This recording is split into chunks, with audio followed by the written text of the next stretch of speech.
Okay, Mary Hatch is my name. I'm from Dublin, just outside Dublin, Dundrum. And I was a bit of a belated emigrant. I didn't come here until I was 44. And I came to be married to a relative, actually. And I didn't know a lot about Vancouver, except that I had a great uncle who lived here. And it was his son whom I married in 1991.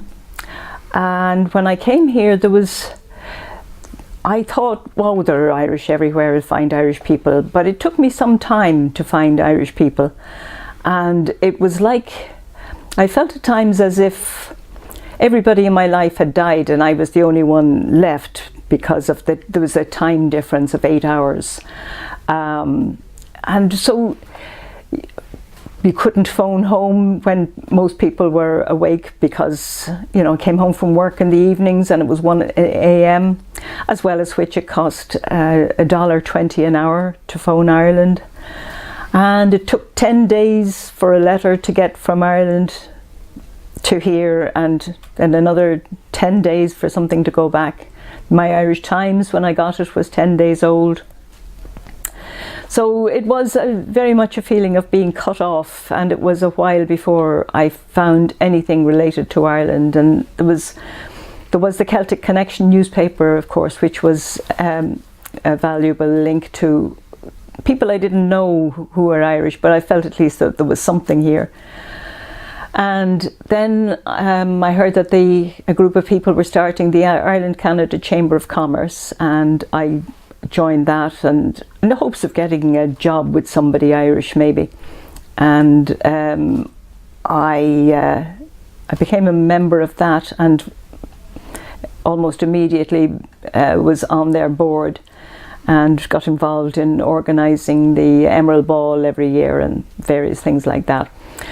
So, but you don't think an awful lot about being Irish when you live in Ireland, because everybody else is. But when you come abroad and nobody understands anything about you except the fact that you're Irish, it suddenly becomes your identity, very important and huge, really. And so you'd see somebody with an Irish sticker on their car, and you'd wait until they came out of the supermarket and you'd have a chat as if you were old friends, purely because you had familiar backgrounds. And it took a few years before I found friends, and after the Ireland-Canada Chamber of Commerce started to fade out, I got together with some friends and started the Irish Women's Network. That was just over 20 years ago, and that's still going strong, and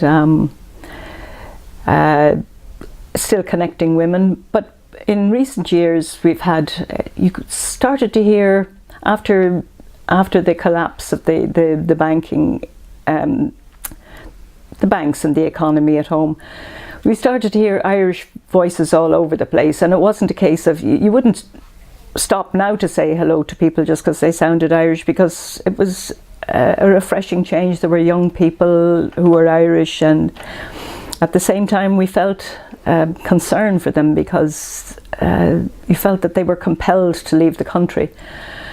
And so the Irish Women's Network got some funding and ran workshops for them to help them with their job search, because it's done quite differently here. It's you make contact with people and work your way into a job, and you have to do a resume tailored for each specific job, rather than you're sending out your CV like scattershot.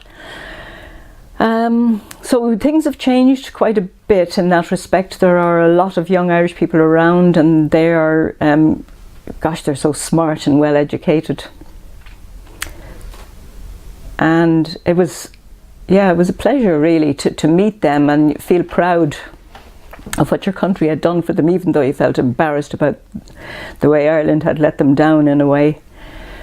But they're a resilient bunch, and they've started their own Irish groups here, there and yonder, and things have certainly changed a great deal from when I came, even though that's only 28 years ago. To me, 28 years is not a long time, but I know it is to these younger people who probably weren't even born then.